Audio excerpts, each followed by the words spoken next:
بسم اللہ الرحمن الرحیم۔ خدا داد اسلامی مملکت پاکستان کے معروف عالم دین حضرت مولانا مفتی عزیز الرحمن ہزاروی انتقال فرما گئے۔ انا للہ و انا الیہ راجعون۔ یہ سانحہ فاجعہ 23 جون سن 2020 عیسوی میں پیش آیا۔ وہ 74 برس کے تھے۔ حضرت مولانا عزیز الرحمن ہزاروی پاکستان کے ممتاز عالم دین تھے۔ جمعیت علماء اسلام کے سینئر رہنما اور دارالعلوم زکریا اسلام آباد کے سربراہ تھے۔ وہ حضرت مولانا محمد زکریا کاندھلوی مہاجر مدنی کے خلیفہ مجاز تھے۔ اس کی پیدائش اسلامی مملکت پاکستان میں 2 فروری سن 1948 عیسوی میں ہوئی تھی۔ انہوں نے دارالعلوم حقانیہ میں علم حاصل کیا تھا۔ مرحوم بے پناہ خوبیوں کے مالک تھے۔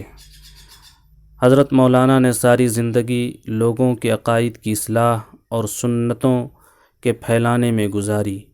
عقیدہ ختم نبوت اور دین اسلام کے دفاع کے لیے پیر عزیز الرحمن ہزاروی ہر وقت مصروف عمل رہے۔ اصلاح امت، اشاعت دین، ترویج اسلام کے لیے پیر عزیز الرحمن ہزاروی کی لازوال قربانیاں ہیں۔ حضرت مولانا مرحوم کی رحلت سے امت ایک ولی کامل سے محروم ہو گئی ہے۔ حضرت مولانا عزیز الرحمن ہزاروی سچے عاشق رسول تھے۔ وہ متبع سنت اور متبع شریعت عالم دین تھے۔ انہوں نے متعدد حج اور عمرے کیے، مختلف مدارس قائم کیے۔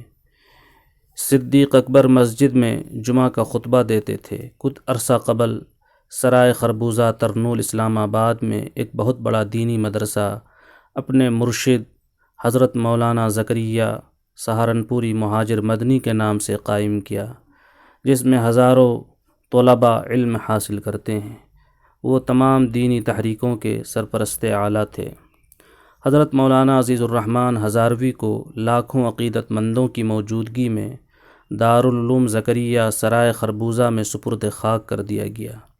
نماز جنازہ مولانا پیر مختار الدین شاہ کربوغا شریف نے پڑھائی۔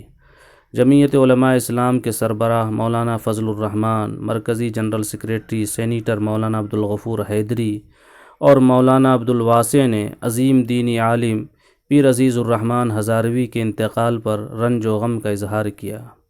اللہ تعالی ان کے اعمال صالحہ کو قبول کرے اور جنت الفردوس میں جگہ نصیب فرمائے، آمین۔